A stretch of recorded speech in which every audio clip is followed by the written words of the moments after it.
Super League musim depan sepertinya sudah mulai kehilangan kata tenang. Perang syaraf, adu strategi, hingga manuver besar di balik layar mulai bermunculan bahkan sebelum kompetisi dimulai. Klub-klub rival tampaknya sudah menyadari satu hal, kalau Persib itu jangan sampai juara untuk keempat kalinya secara beruntun. Dan yang paling mengejutkan datang dari Jakarta. Persija yang diprediksi menjadi salah satu penantang terkuat Persib musim depan secara resmi telah mengamankan jasa Sintayong. Sebuah langkah yang langsung menggemparkan sepak bola Indonesia. Kehadiran STY dan Gerbong Korea Selatan jelas menjadi sinyal bahwa Macan Kemayoran sedang menyiapkan proyek besar untuk mengguncang singgasana Persib. Namun menariknya, kubu Persib pun balik menantang. Bos Persib Wah Haji Umuh justru mengirimkan pesan kepada para rival bahwa Persib tak gentar menghadapi siapapun. Kita tidak gentar. Ini saya optimis. Nanti Pak Glenn pun juga akan membuat kejutan. Iya, Persib disebut-sebut juga akan membuat kejutan. Lalu benarkah ada upaya besar dari para rival untuk menjegal Persib meraih gelar keempat secara beruntun? Dan seberapa kuat kekuatan baru yang mulai bermunculan di Super League musim depan? Serta mampukah Persib mempertahankan dominasinya ketika seluruh pesaing datang dengan ambisi yang jauh lebih gila-gilaan? Maka di video ini Icam Sport akan menceritakan bagaimana panasnya rivalitas itu di musim depan.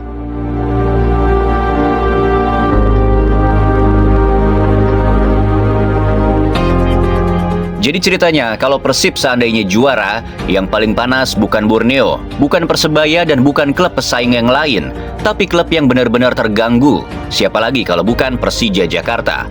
Karena persaingan, gengsi, serta rivalitas dari kedua klub ini sungguh telah menjadi legenda. Kita semua tahu betapa sulit dan ribetnya ketika kedua tim ini akan bertanding.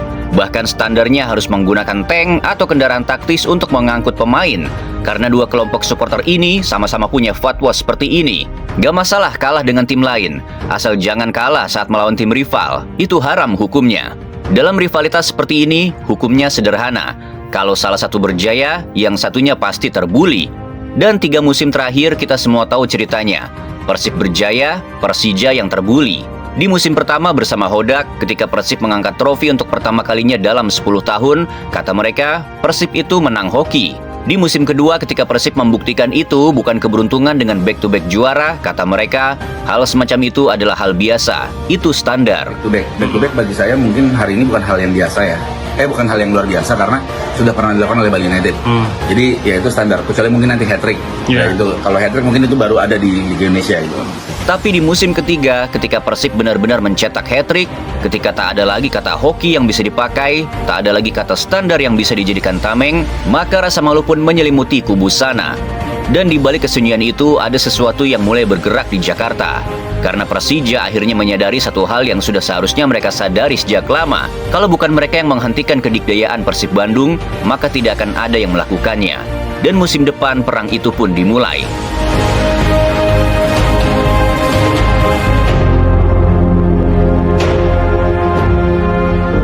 Kita pikir mendatangkan Sintayong adalah puncak dari kegilaan Persija untuk menyongsong musim depan.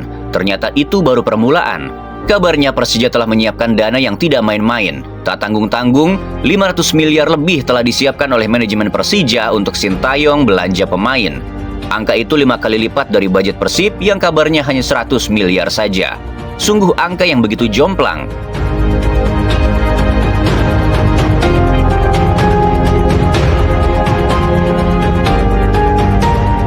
Tapi belum selesai sampai di sana. Karena yang paling mengejutkan, pemain yang musim lalu dinobatkan sebagai pemain terbaik liga, pemain yang dijuluki sebagai pemain editan saking gilanya skill pemain ini, secara mengejutkan justru pemain ini dikabarkan sudah resmi bergabung dengan Persija. Dialah Mariano Peralta.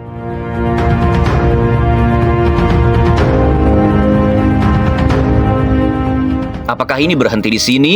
Sungguh belum. Kabarnya Sintayong akan menggunakan dana besar itu untuk memanggil kembali anak-anak asuhnya yang dulu di Timnas, yang sukses mengangkat performa Garuda ke level yang tidak pernah terbayangkan sebelumnya.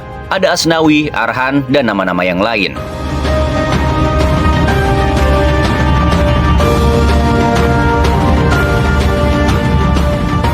Belum lagi di Persija sudah ada Rizky Ridho, yang kita tahu begitu cocok dengan sistem STY.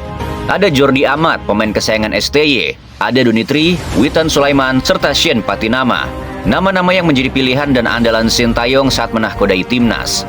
Bahkan ada juga rumor yang mengatakan penjaga gawang terbaik musim lalu yakni Nadeo Argawinata sudah menjalin negosiasi dengan Macan Kemayoran. Intinya Persija musim depan akan menjadi skuad yang mirip timnas Indonesia dahulu. Tapi jauh lebih menakutkan, karena di sana akan ada Peralta dan pemain-pemain asing tambahan yang belum semuanya diumumkan.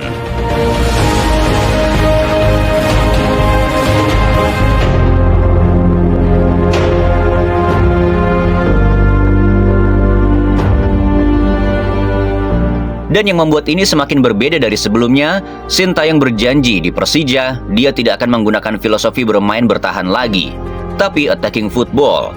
STY yang dulu dikenal membangun timnas dengan pertahanan yang solid dan serangan balik yang cepat, kini berjanji untuk bermain menyerang, dengan skuad yang sudah familiar dengan sistemnya, dengan dana yang 5 kali lipat lebih besar dari rival terberatnya.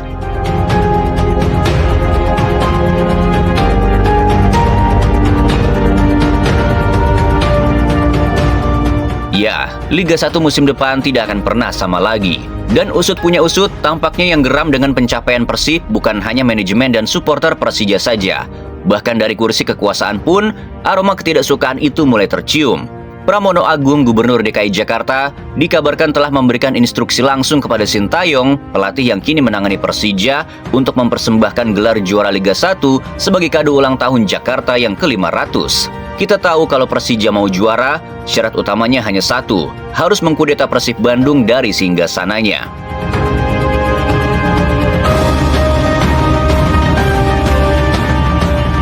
Bayangkan bukan sekedar ambisi klub, bukan sekadar gengsi supporter, ini sudah menjadi kehendak politik. Dan disinilah Persib Bandung harus berdiri, bukan hanya melawan 11 pemain di lapangan, tapi melawan sebuah kota yang sedang membangun seluruh kekuatannya demi satu tujuan, merebut apa yang selama ini digenggam oleh Jawa Barat. Entah ada apa sebenarnya antara Jakarta dan Jawa Barat, tapi yang jelas untuk musim depan, persaingan itu bukan lagi soal bola semata.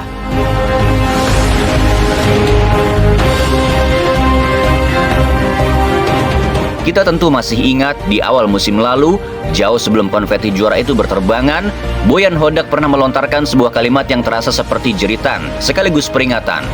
Tidak ada yang ingin Persib juara lagi, kecuali supporter kami sendiri.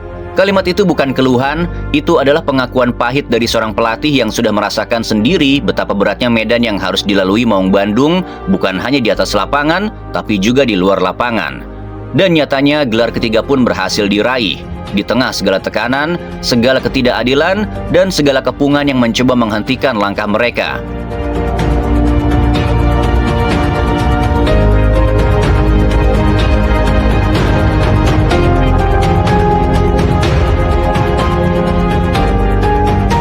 Tapi sekarang bayangkan ini, jika untuk meraih gelar ketiga saja sudah sebanyak itu pihak yang tak rela, maka apa yang akan terjadi ketika Persib mulai mengincar gelar keempat? Musuh yang dulu diam kini mulai bersuara, yang dulu bersuara kini mulai bergerak, dan yang dulu bergerak kini tampaknya sudah mendapat restu dari singgasana kekuasaan.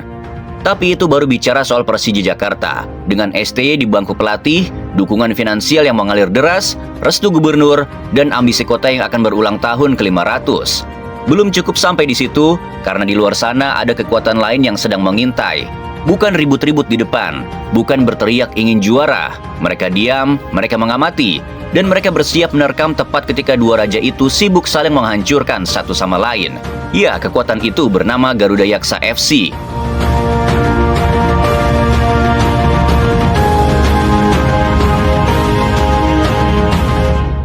Tim yang kiprahnya melesat begitu cepat menembus Liga 1.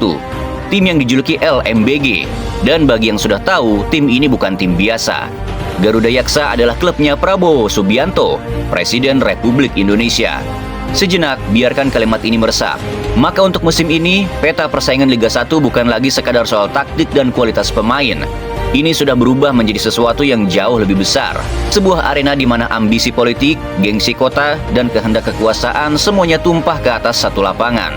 Jalan Persib untuk mempertahankan gelar keempatnya tidak hanya terjal. Jalan itu kini dijaga oleh orang-orang yang duduk di singgasana.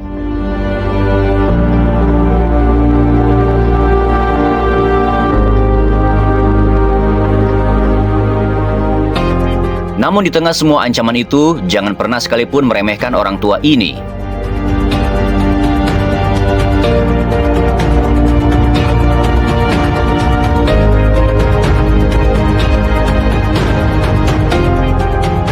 Lihatlah beliau, di saat orang lain belum kenal bola, aki-aki ini sudah lebih dulu gila dengan Persib. Di saat orang lain baru mulai mencintai klubnya, aki-aki ini sudah mengorbankan segalanya demi satu nama Persib Bandung.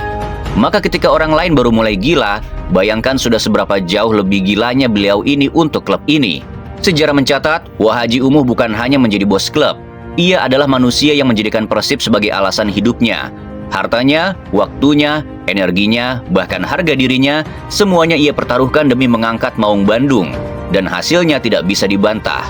Ego yang membara, ambisi yang tak pernah padam, dan tekad yang tak kenal kata menyerah, itulah yang membuat Persib masih berdiri tegak di atas semua tim lainnya hingga hari ini. Jadi silakan datang dengan dukungan gubernur, silakan datang dengan restu presiden, tapi kalian harus tahu, di kubu Persib ada aki-aki yang bahkan tidak butuh singgasana untuk membuktikan siapa yang paling gila soal sepak bola di negeri ini.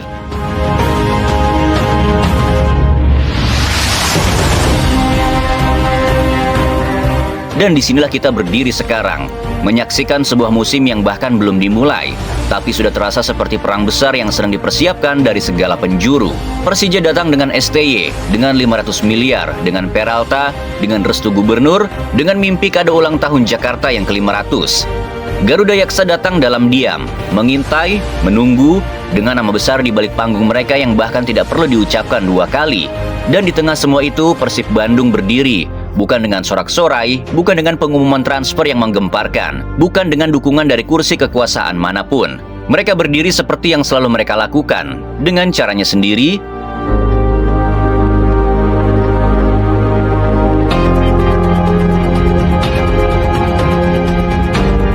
Tapi dengan semua itu, izinkan kami bertanya satu hal kepada kalian. Pernahkah kalian mendengar seekor maung yang gentar hanya karena musuh datang lebih banyak? Karena kalian sudah tahu jawabannya.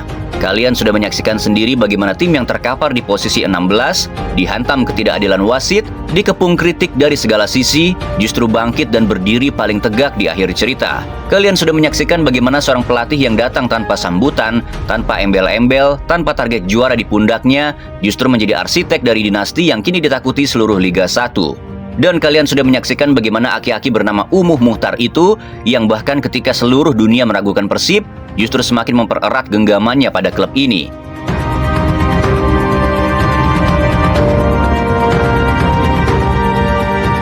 Mungkin yang ada di pikiran para supporter Persib hari ini adalah, silakan datang dengan gubernur, silakan datang dengan presiden, silakan datang dengan dana 5 kali lipat lebih besar. Tapi jangan lupa, Persib pernah bangkit dari posisi paling berat. Persib pernah juara tanpa ada yang mendukungnya kecuali supporternya sendiri. Persib pernah menang ketika semua orang memastikan mereka akan kalah. Dan Persib tidak pernah melupakan rasa itu. Musim depan bukan sekadar kompetisi. Ini adalah ujian terbesar dalam sejarah modern Persib Bandung. Ujian apakah sebuah klub yang dibangun di atas kegilaan, pengorbanan, dan cinta yang tulus dari supporternya masih bisa berdiri ketika seluruh kekuatan dunia mencoba menjatuhkannya. Dapatkah Persib Bandung tetap berdiri di tengah semua gempuran itu? Biarkan waktu yang menjawabnya.